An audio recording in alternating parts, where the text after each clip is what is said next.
Paramashivoham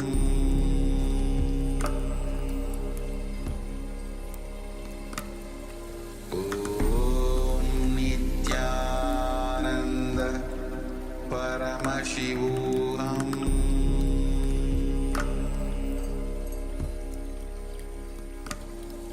Om Nityananda Paramashivoham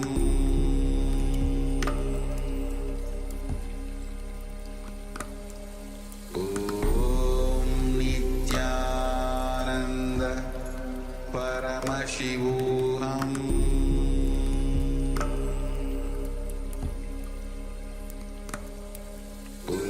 Om Nityananda Paramashivoham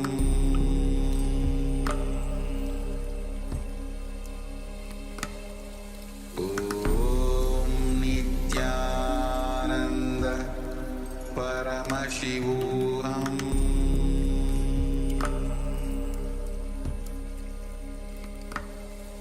Om Nityananda Paramashivoham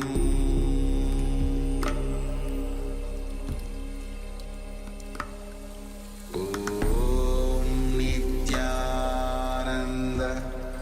Paramashivoham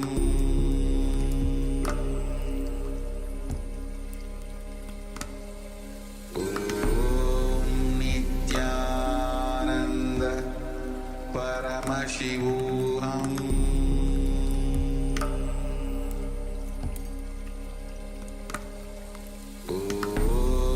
Nityananda Paramashivoham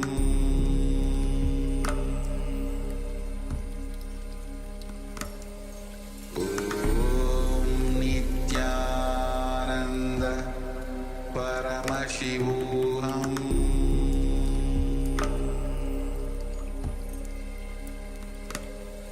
Om Nityananda Paramashivoham Om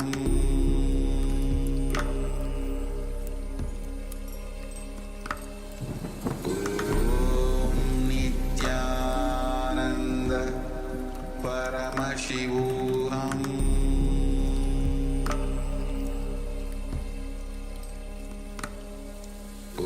Om Nityananda Paramashivoham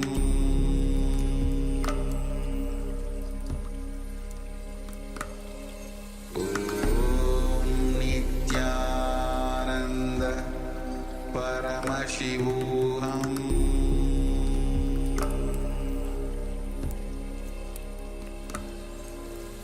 Om Nityananda Paramashivoham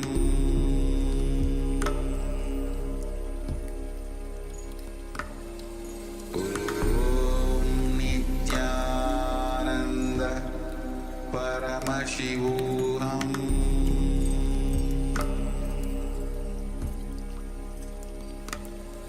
Om Nityananda Paramashivoham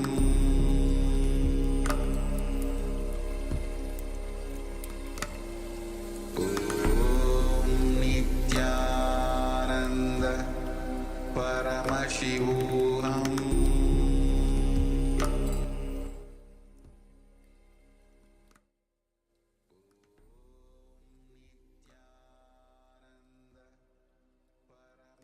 Yes.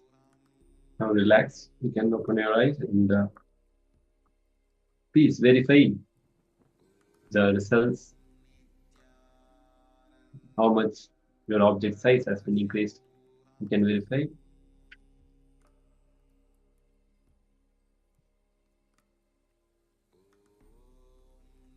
And you can go ahead and share your results in the Zoom chat.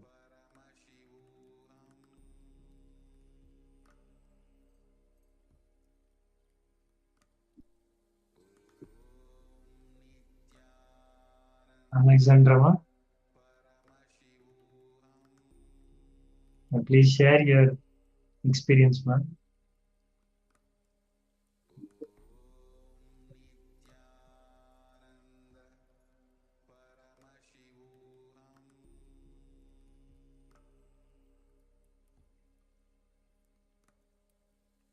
There's a power manifestation was happening. This increase in the object. So we have projected the instructions. So if you have read it, you would have understood. Okay, ma, you can do it in the next round. Okay. Now let's enter into the next jnana segment. Yes. So next, Swamiji is going to guide us directly through about the engrams. So are we creating or suffering with the engrams? So Swamiji says very beautifully that the distinction between the creating or suffering engrams.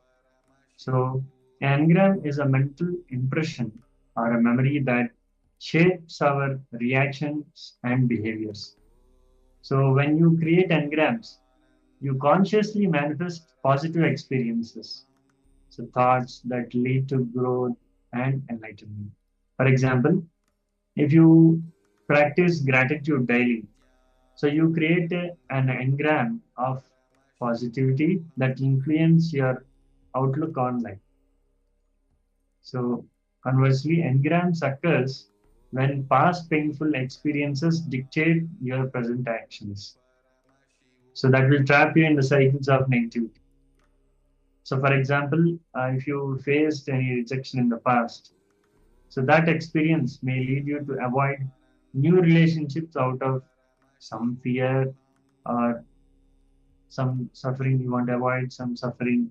So that key to consciously choose to create empowering engrams, so that will allow you to transcend the suffering and accept the life fully.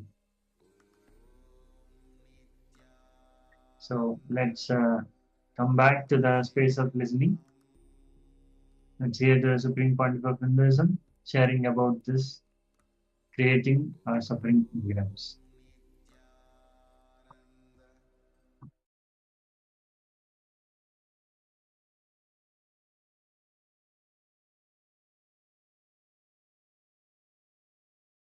The question is, having the urge to spend and have nice things around you, is that a bad trade to have and keep you from accumulate money? Nothing is wrong. You see, urge to have money, urge to spend and have nice things around you is perfectly right, not wrong. Tomorrow when I talk about this celebrating money, I will explain elaborately. One session I will talk on aparigraha. Yes, please go ahead. Yeah. My name is Jairam Reddy. Right, I came from the big family. Big family means my parents, we are 11 children. Okay. Now 9 of us are alive. At the right Then age. really big family. Yes. At the right age of about 40 years, my father, facing a lot of health challenges, he could not generate the income to take care of the family. In that situation, we faced a lot of problems in that age.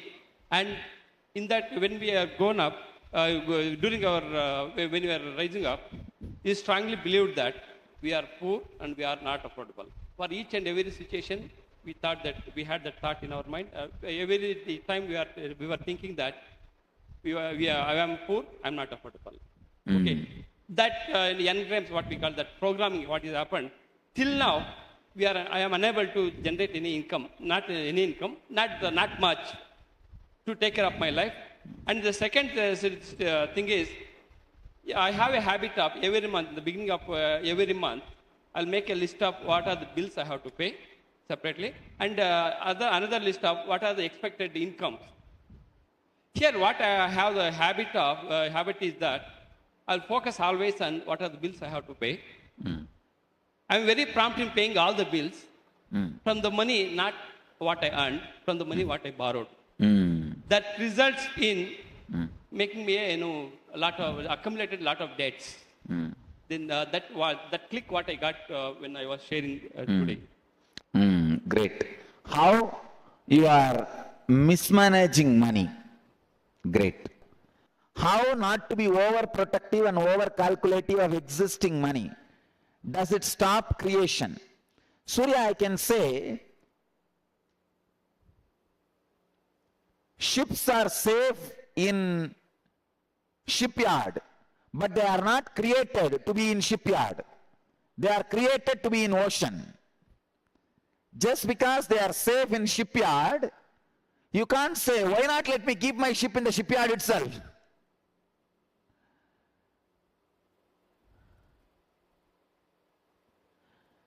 Ships are safe in shipyard, no doubt. But can you keep the shipyard in the shipyard itself? No. It is not the purpose of ship. Same way, currency means what? It should be current. It should be circulating. So this too much of fear stops creation, stops your creativity. Retain the money only for next maybe 2 to 3 months, not more than that.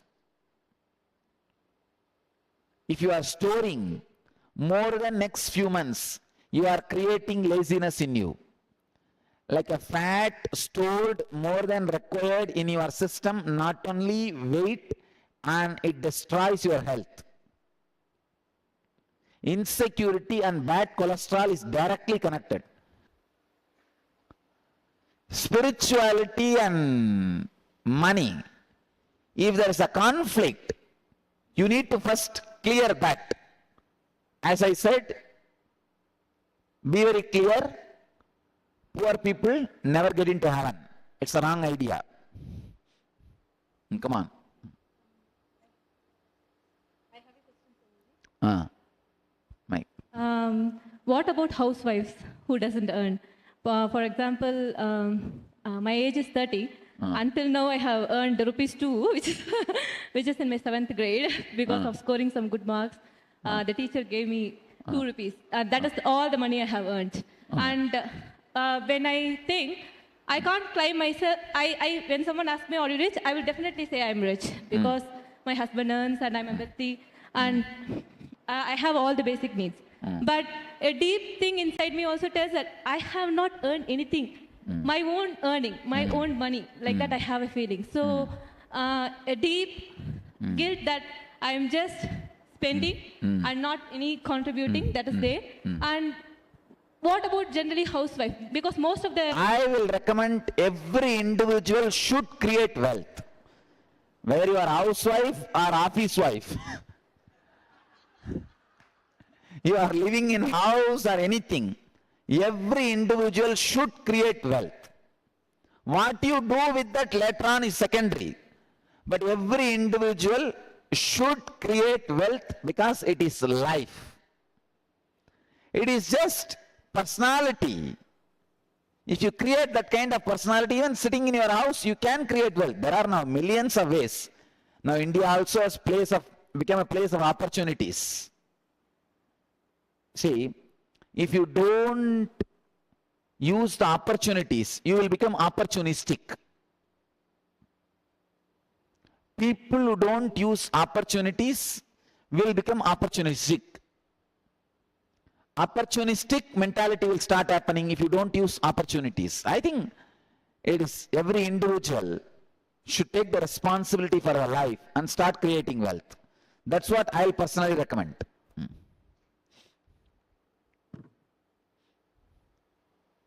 Yes. Yes, please pick up the mic.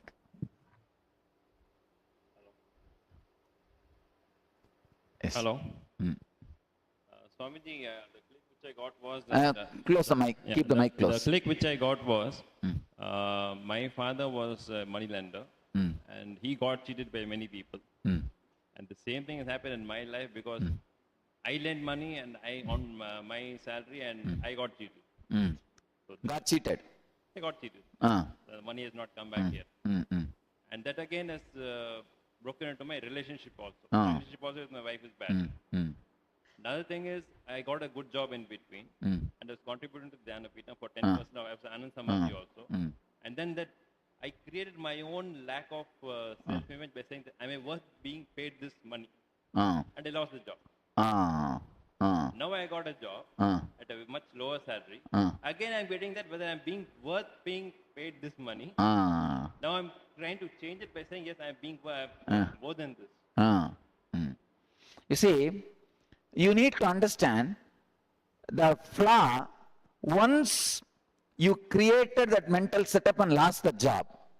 So when you understand that click, that is enough now to change it. Now decide very clearly, I am worthy, that is why I am being paid. Please understand, your very breathing is worthy of any amount you imagine you are worthy of. All of you should know, your presence in certain places is worthy of money. You are paid, you don't even need to work. See, many jobs are more or less like a presence job. You go and be there, present, and act, you are there. That's all. Most of the jobs are presence. That is why there is a very beautiful sutra in the Arthashastra. If a owner of the land is present in the land, crop grows by itself. It's more or less like a presence. Only thing you need to know, you need to understand your presence is worthy of what you are being paid in return. That I can say, that is what I call self-respect. Self-respect. I think it is time you understand it and be a little more intelligent and evolve to it. That's it. Anybody else? Here I have some more questions. I'll share.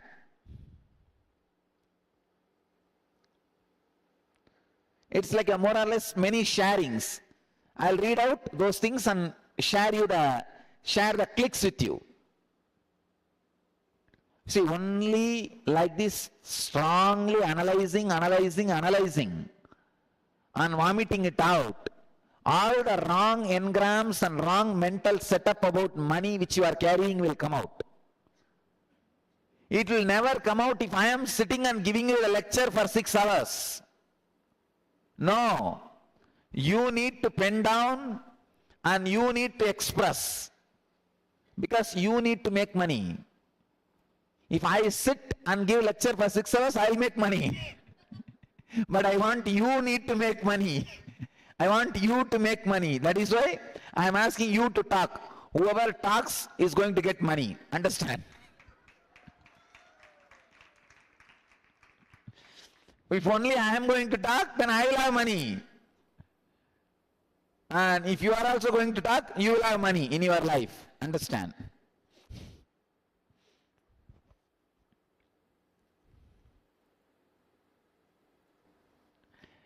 One lady says to her neighbor, every day I give $5 to a lazy bum.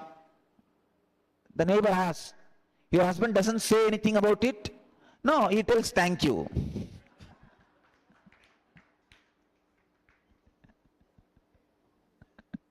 So,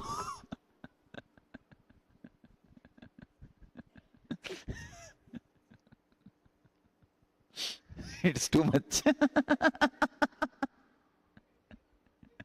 But it's okay.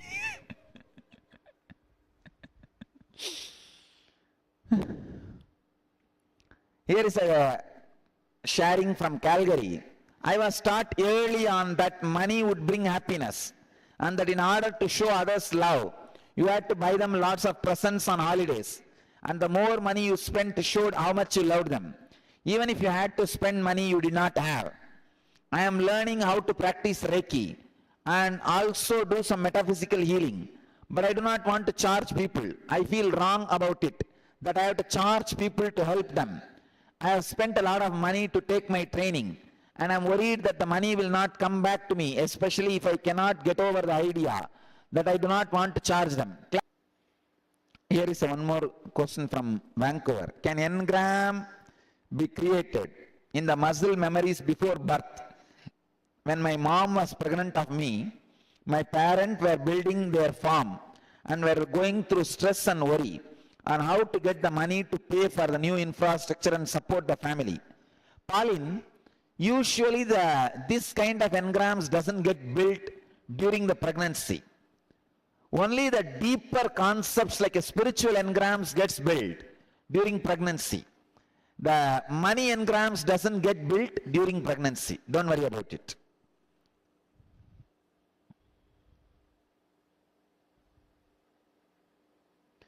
This is the message from Vaidegi, Toronto.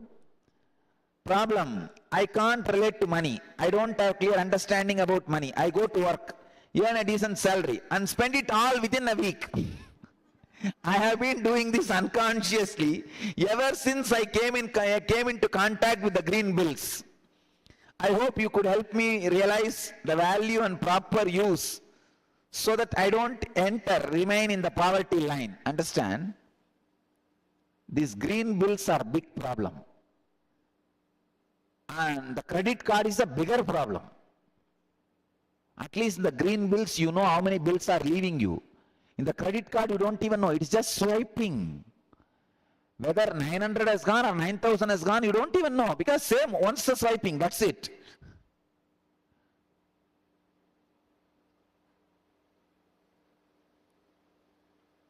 Tomorrow when I am talking about this sustenance, priorities, I'll handle this subject. Wealth, money won't bring you fulfillment. Wealth does not bring you fulfillment ultimately. True, that does not mean remaining poor brings you fulfillment.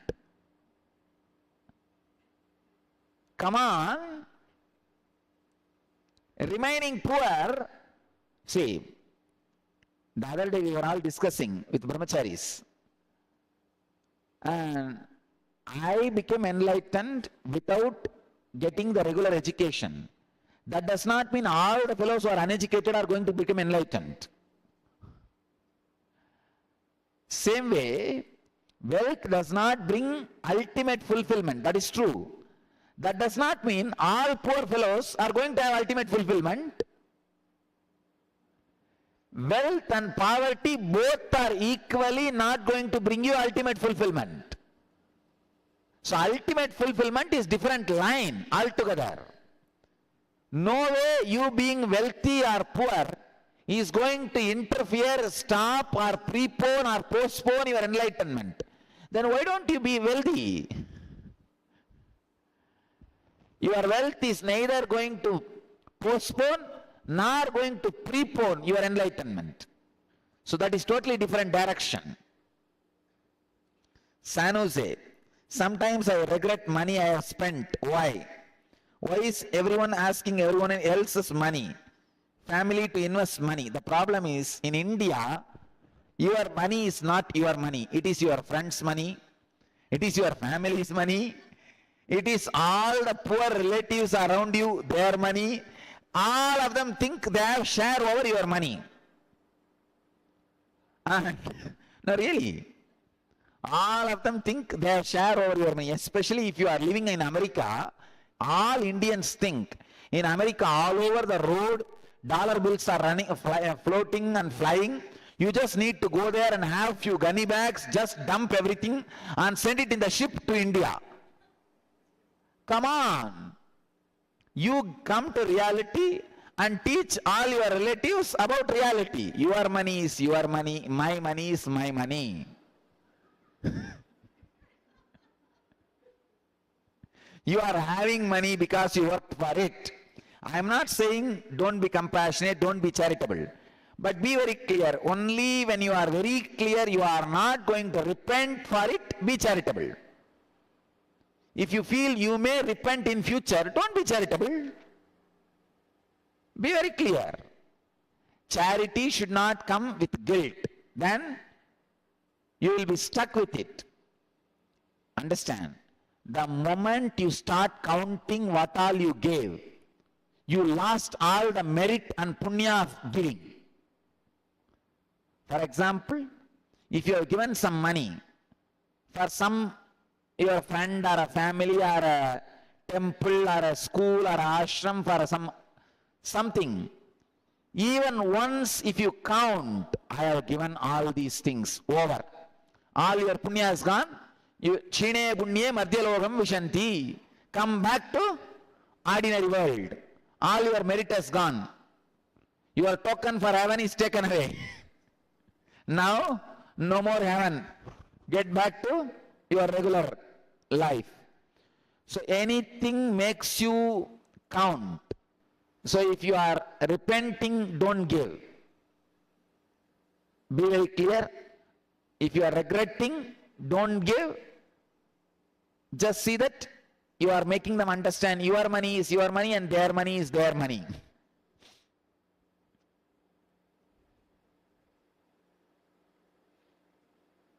I was raised with a strict saving and conservative habits. So I believe it should be taught to my kids. And it is my big responsibility. I am confused and afraid if I let my kids spend openly, they will learn wrong habits. Please guide me. Is controlling okay or letting go? Please understand. You should teach them saving habits, but you should teach them creating habits. Creation of wealth. Creation and saving is okay. Just saving, I think you will destroy them. So teach them the habit of creation also.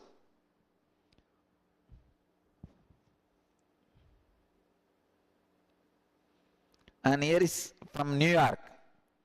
Money is root of all evil, and also money is freedom. Here is the conflict. Also, money causes people to become ugly, greedy, and cause unhappiness in others, and money is control.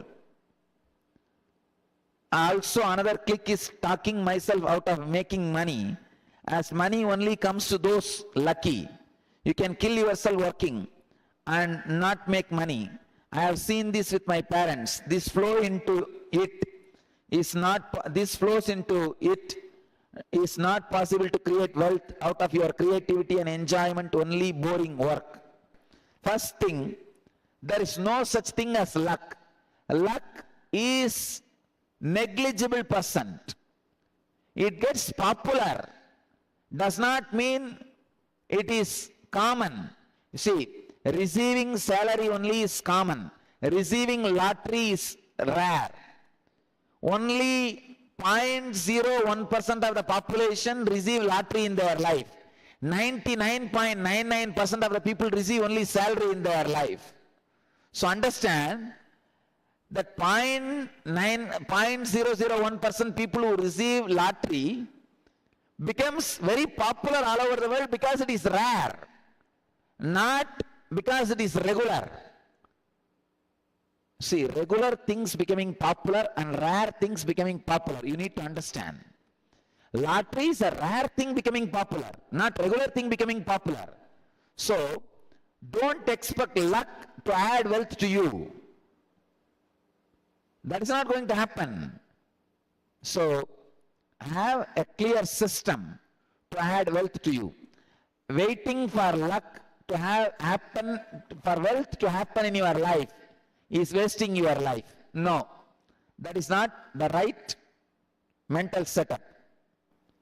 Swamiji, you said that never think this is enough. Keep on creating. My question is, if we spend our entire day and life creating wealth, which I know at back of my mind that it is not real, it is just Maya, it is not going to go with me when I leave the world. When will I take time off from this mental setup of creating wealth and focus on Brahman, which is real? Come on, relax. You don't need a separate time to put your mind on Brahman. Create wealth intensely. Know that it is Maya. You are not going to carry it when you leave the body. You are already in Brahman. Create wealth intensely, knowing you are not going to carry it when you die. You are in Brahman. There is no other separate Brahman. You need to sit and catch and jump on him. Relax. I have 2 comments from Seattle on what people realized after their conversation. Mark Winstein, he discovered from his conversation with the other person, I decided that I can live without money. Ma Prajna, I can't have or create wealth myself because I am not good enough. Beggar mentality. If a person gives, they are resentful towards me. No confidence in creating in a joyful, creative way. Both needs to be, the moment you understand, you can overcome it. That's all. Understand? I decided that I can live without money. You can live without money, but don't live without creating money. I live without money. Understand? I don't touch money. I want all of you to know I have not touched any currency except Indian rupee. That also I touched a few times when I wanted to give it to the priest, temple priest. When I go to temples, when I give for the priest, only that moment I will be touching. Other than that, I have not touched any currency of any country, traveling all over the world. Still I have not touched the dollar bill even once. I touched the coins once or twice, maybe, to put it in the toll. In US, when you drive, the toll box will be there. You need to drop some coins. For that, I have touched sometime, rarely. Because if the toll box is on the other side, passenger side, the driver will tell me, Swamiji, please drop this coin. Those few moments I will drop. Only for this purpose I have touched money. Otherwise, I am not living with money. I have not touched money. But that does not mean you need to live with poverty, poor consciousness. No. Why money creates division instead of uniting? Who said money is creating division? See, in my life, with money I have created a huge community. I united many people with money. It is how you use that creates either division or union. Money itself does not create division. How you use it creates division. Why asking our money back from the person we have loaned is always thought, especially when that person is a friend or relative. Why asking our money back from the person we have loaned is always tough, especially when the person is relative or friend or relative. That is another one big problem. In Tamil we have a proverb, irundu koduthu nadandu vaangu. If I translate literally, sit and give, but walk and get it back. You sit while you are giving, but to receive it back, you run. That is the mental setup. I always feel, whenever you give loan, be very clear, especially to your friend or relative. Feel it is a charity. If your mind is not accepting, it is not going to come back. Don't give. Only when your mind is thorough, no, it is not going to come back, then give. If you have a feeling you want it back, better don't give. That's all.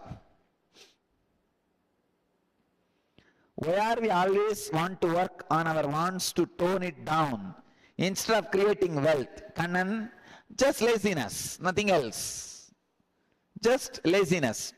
Don't tone your wants down. Awaken your creativity.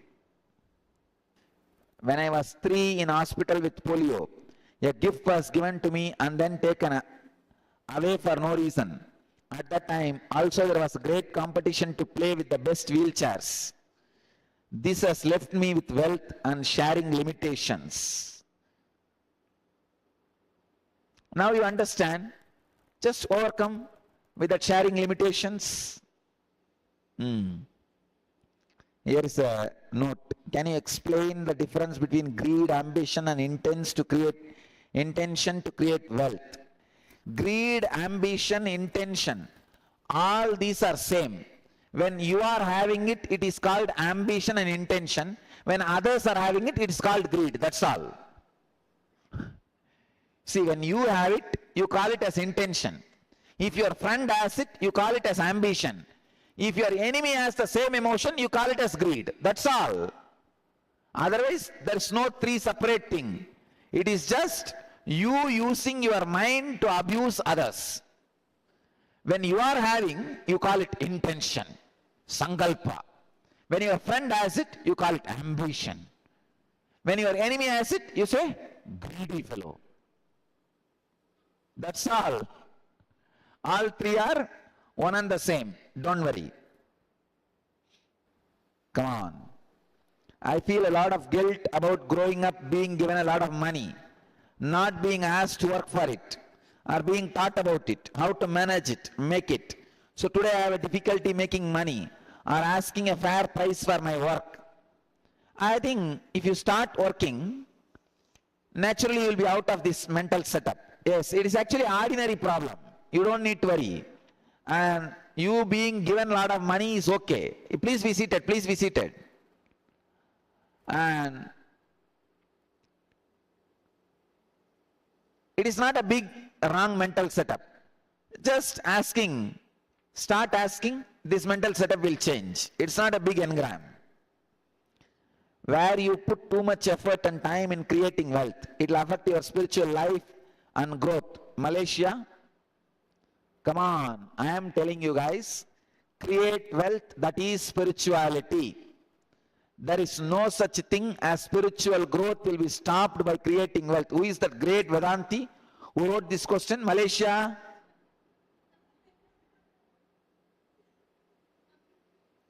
So you think living with a cow dung cake is going to help you? Get enlightened. Relax.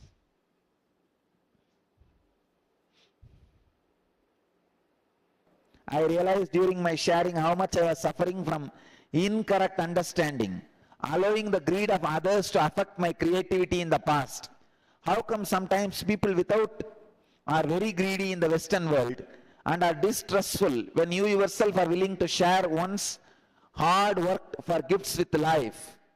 Yes, you are right. Money is dangerous and you could get physically hurt having money. I don't even know if this is a question. Money is not dangerous. It is wrong. Money is not dangerous, and not keeping it properly may be dangerous. But money itself is not dangerous.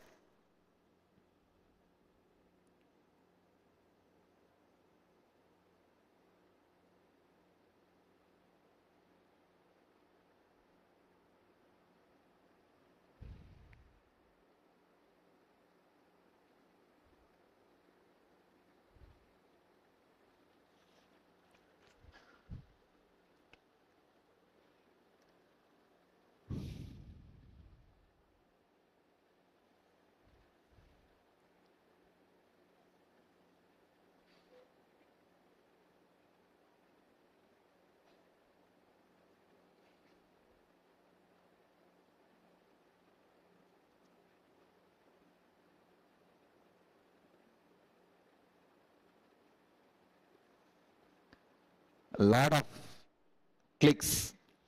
Here is a click from North Carolina.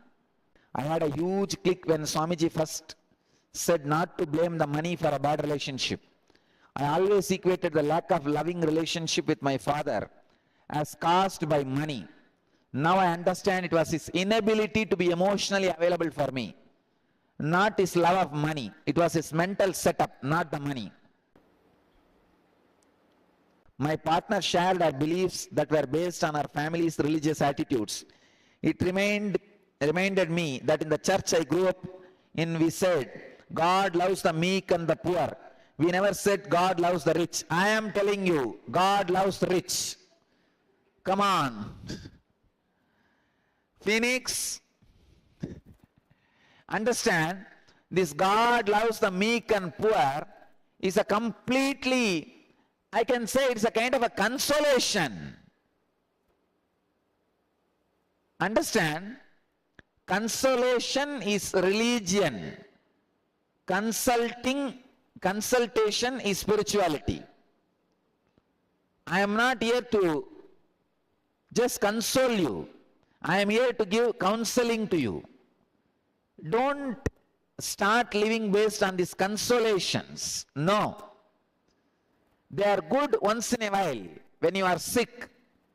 For crisis management, consolations are good. But the consolations are not good for regular life. Understand? See, medicine is good when you are sick, but not as a regular food. I have had experience that I am alone in making money without the help of others. Because of this, I felt that there is never enough. Because no one else will be there to give me money in the future if I run out of it. This creates a state of fear and greed in me that I don't know how to avoid. Ron, understand, if people are not going to give money to you, it means all the banks are going to be frozen. It means the money is not going to be circulating. When it is not circulating, it will not be having any value. Don't worry about it, that's all. As long as government pays you salary, money will have respect as money. Understand? As long as you are paid, money will be currency and it will have wealth. The moment you are not paid, money is no more currency. It is not going to be useful anymore. It is just ordinary paper. Why are you worried? To keep the value of the money, government has to pay you. You are not understanding the secret. See, money is like a roof. All the pillars are holding it up. You are also one pillar holding the roof up. Don't you understand?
Understand?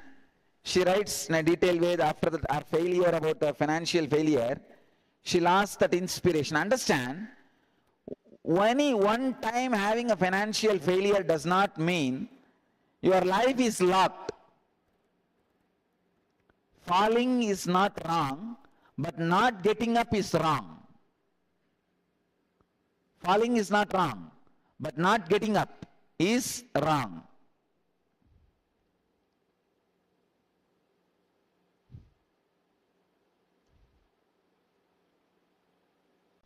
Can you please comment on the belief that money is the root of all evil?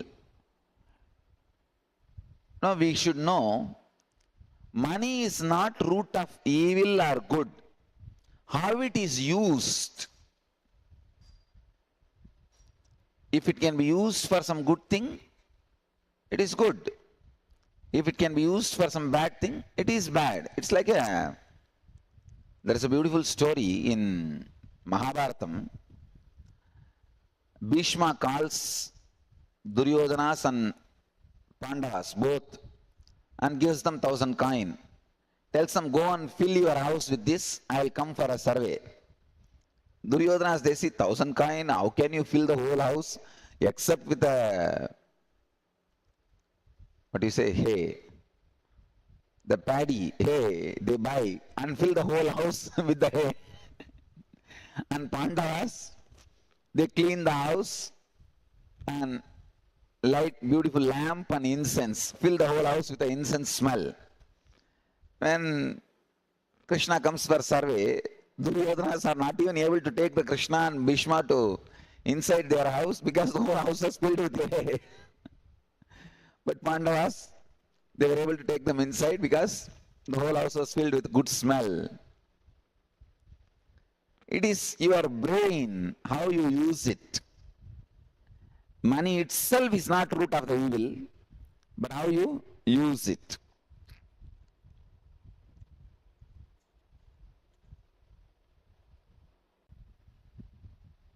What can we do about the feeling that death and suffering will come when wealth is created? How can we change? How do we change from within? Just start creating wealth. You will see that death and suffering is not coming. That will change, that's all. When my son was young, he asked me one day, how can you tell when a person likes you for you as opposed to what you want? So how do you teach children about money? Is this a question of discernment? Understand? How can you tell when a person likes you for you as opposed to what you want? Just don't give any benefit of what you want to them and see. For example, if you have a car, never give a ride. If you have money, never give when they ask. Just show. Naturally, you will find out whether they are for you or for the things you want. That's it. It is a very simple exercise. As a meditation teacher and healer, I have struggled with charging people money, as I have a mental setup that such spiritual services should be free or very cheap so that people who can't afford my services can do so. But as a result of this, I have limited my ability to manifest a bigger and financially successful center, and I have kept myself from financial wealth. I had no trouble paying for over 10 years of training, costing me thousands of dollars, but I have trouble charging others. Confidence about the product you deliver to others. I think I answered this question. If you have confidence about what you deliver to others, you should not bother about charging. You should go ahead and charge left and right and center.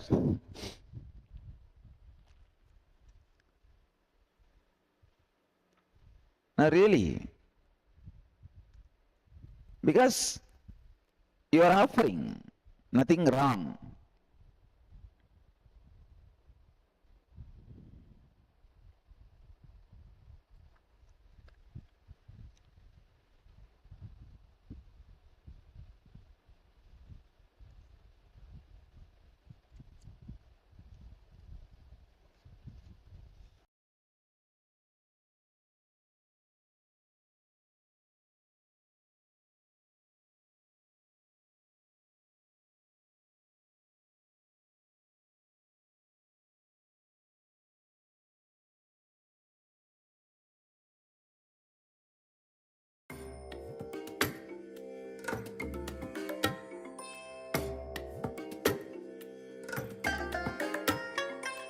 I bless you all.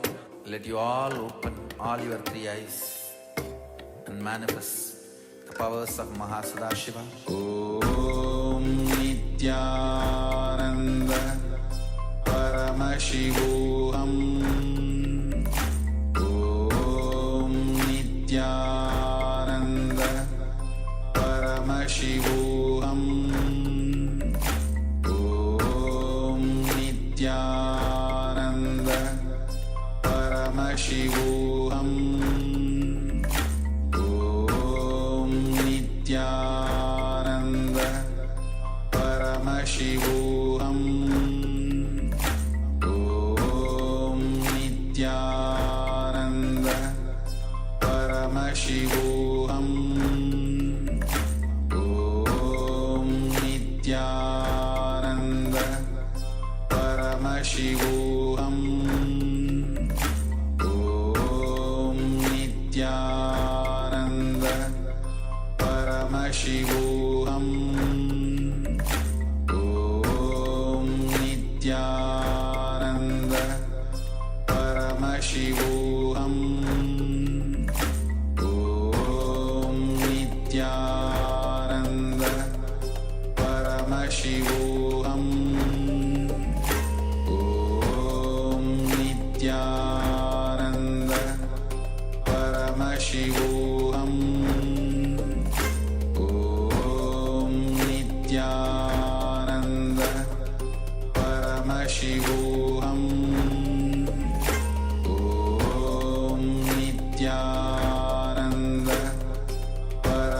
Paramashivoham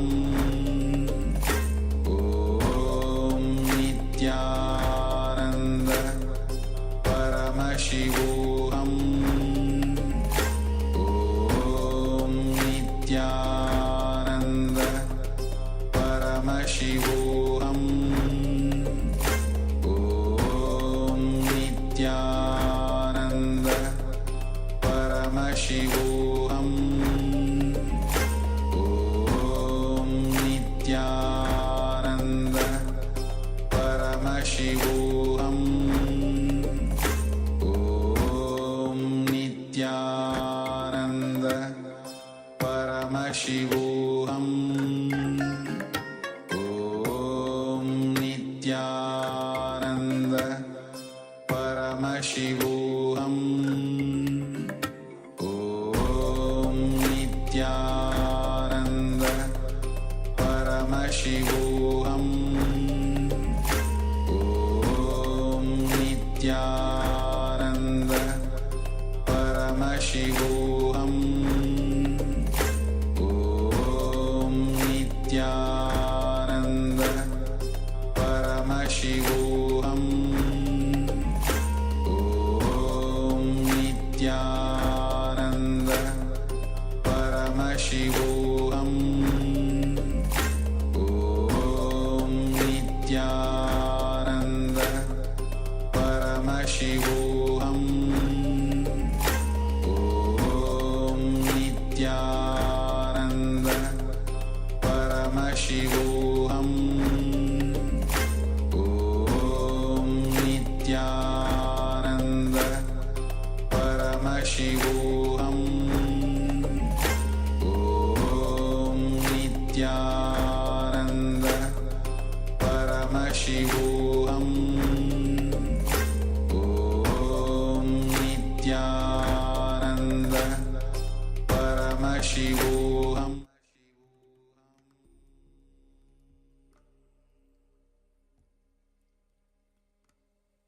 Yes. So beautifully, the Supreme Pontiff of Hinduism has shared about the engrams, like creating the suffering engrams.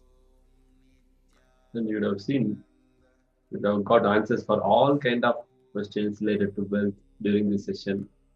So by this one session, you will be able to know that where and all you got stuck, what are the powerless cognitions we're carrying about the wealth and how to manifest the wealth. So now we're going to enter into the internal exercise of how we are going to awaken wealth consciousness in us. Yes. So from what Supreme Pontiff of Hinduism shared, so we need to come to the conclusions. So the first conclusion we need to arrive is integrity is the best strategy to manifest and to awaken the wealth consciousness. And the next conclusion is you need to arrive, own, you need to own, but don't possess. Go on, be sharing whatever it is you or your space or your qualities or your qualifications. So by owning and not possessing, and go on sharing whatever is yours, so then you'll awaken this wealth consciousness. And the third one is let your enriching be the most authentic. Means every day upgrade yourself. So the ultimate should not be the final. So ultimate always grows every day. So Swamiji says ultimate is not final. So today's ultimate is not tomorrow's ultimate. And tomorrow's ultimate is again different. So Brahmanda means the cosmos always keeps expanding. So let us not restrict ourselves. Okay, today this is the ultimate. So tomorrow is tomorrow is going to be a different ultimate. So the cosmos keeps on expanding. So whatever the limitation which we are creating is We have to come out of every day and go expand ourselves. Okay, next, an important conclusion. Do not feel shy to encourage people to support you back to enrich the world.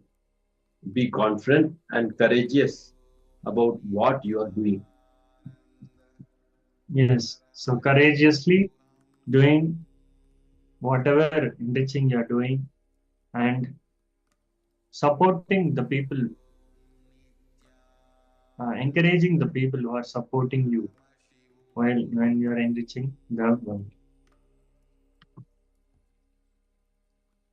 So from the Supreme Pontiff of Hinduism life, so reward for wealth is more wealth. So the Supreme Pontiff of Hinduism shares, like once I asked my grandfather, he is really such a person of charity. So once Supreme Pontiff of Hinduism asked his grandfather that what is the use of giving money like this, donations like this? Then he said, the result of giving donations like this is more people will come to receive donations. That's all. So it is just pure, just donating, like giving whatever you have. So just keep giving. So that's how you will be more wealthy. Yes, beautifully. If you would have listened to the previous satsang, like Swamiji explained how the current should be, it should be moving. It should not be stable in one places. Beautifully, he explained with the ship standing in the shipyard rather than in the ocean. So the currency has to be in the current. It has to be continuously moving. So the same concept was explained by his grandfather. The more, if you give donations, you will get more people to receive more donations. That is the result. So let's do this exercise now. So let's pen down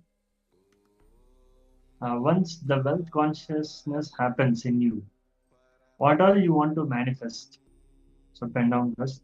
And then next, it may be as simple as I want to buy a small plot and build a house for my son, or it can be as complicated as I want to become the most wealthiest person in my whole community across the world.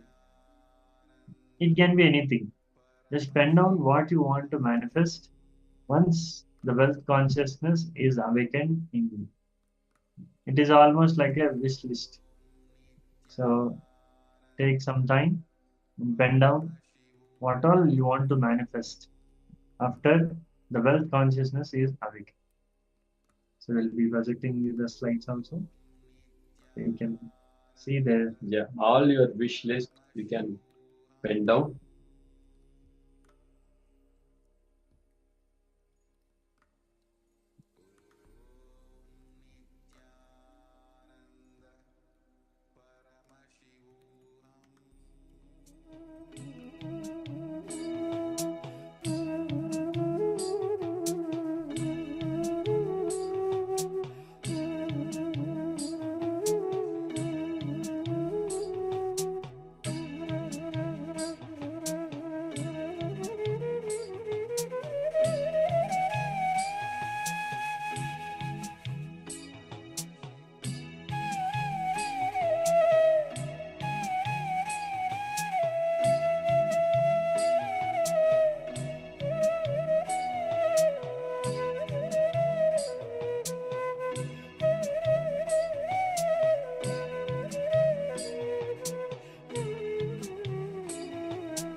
Yes, now relax. I hope everyone wrote down the list. What all you want to manifest after you get awakened with the wealth consciousness. So, Nityanam, Rajendra Bhavaya,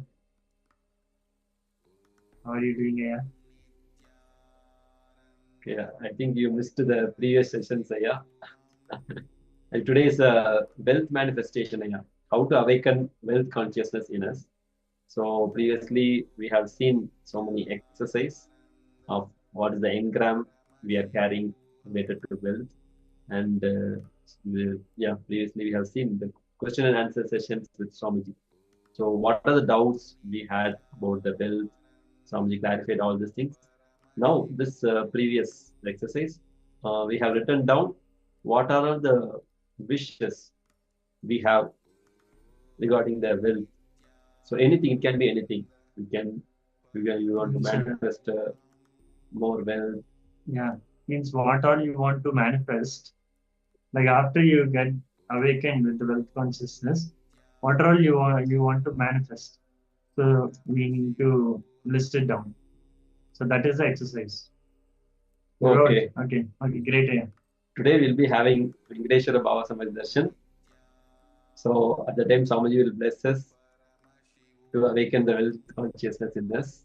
So let's get prepared for that, yeah. Yes.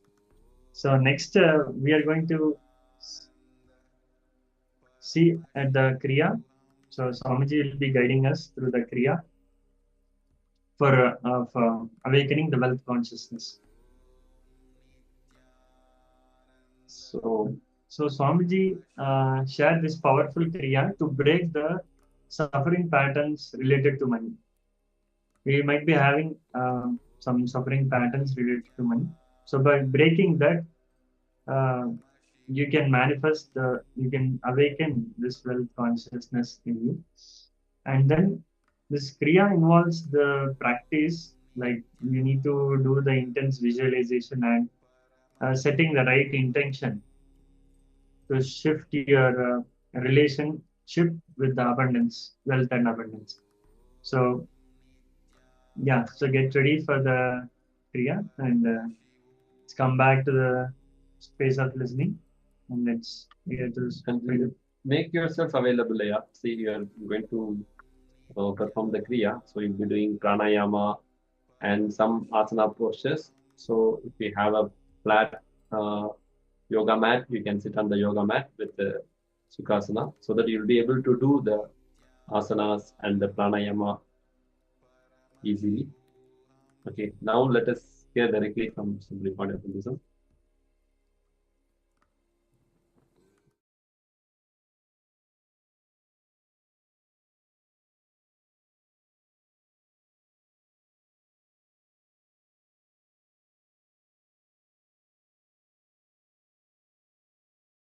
First step, please understand. Stand, legs wide apart, at least 2 feet gap between the legs. Let me completely give the instruction, then you can do. Inhale as slowly as possible. When you finished inhaling, hold as long as possible. Then exhale as slowly as possible.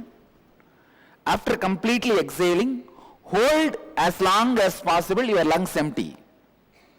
Inhaling as slowly as possible, holding as long as possible, exhaling as slowly as possible, holding the lungs empty as long as possible. All 4 actions slowly as long as possible. This is the first step. If you already have any heart problems, like blood pressure, any other heart conditions, please don't do this Kriya. Others can do. This is the first process. Please start. I will guide you further in every level. Legs wide apart. 2 feet. This Kriya is to break the patterns of suffering of money in you. Any pain, suffering related to money, the patterns will be broken. The Kriya, use both the hands, not only one hand, use both the hands. Use both the thumbs. First inhale as slowly as possible. Hold as long as possible.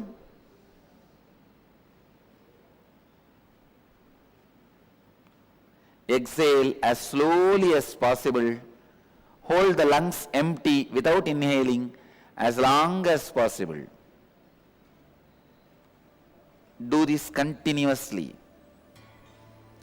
Repeat the same cycle continuously. Intensely awakened. Let the energy fill you all. Let all the conflicting, contradicting, complicating desire patterns be destroyed in you all. Let you all create wealthy consciousness, rich inner space.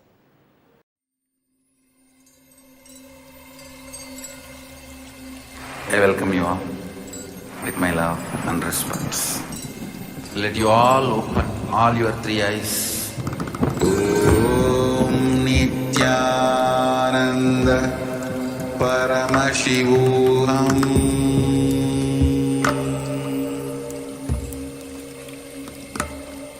Om Nityananda Paramashivoham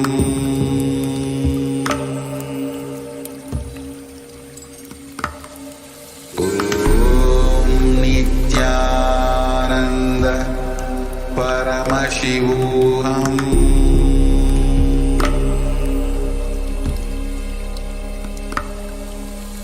Om Nityananda Paramashivoham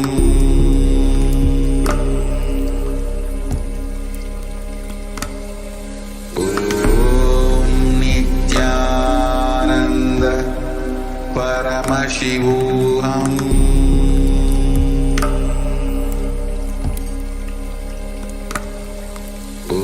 Om Nityananda Paramashivoham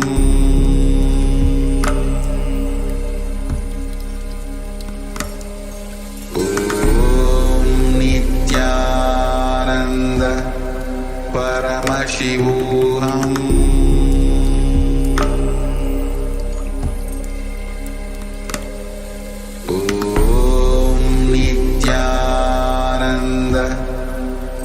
Paramashivoham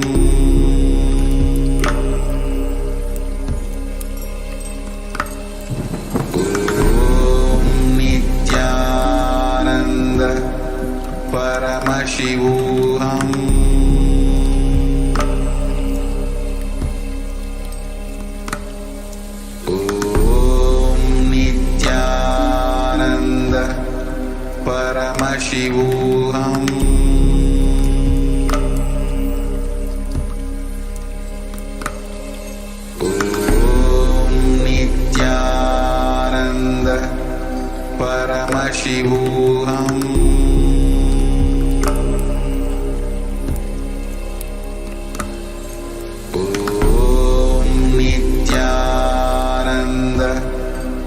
Paramashivoham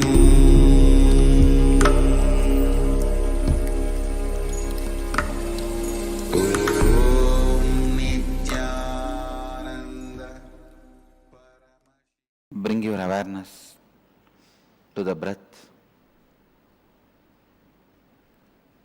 Relax completely in unclutched space, not connecting the thoughts and emotions flowing in you and giving life to it is unclutching.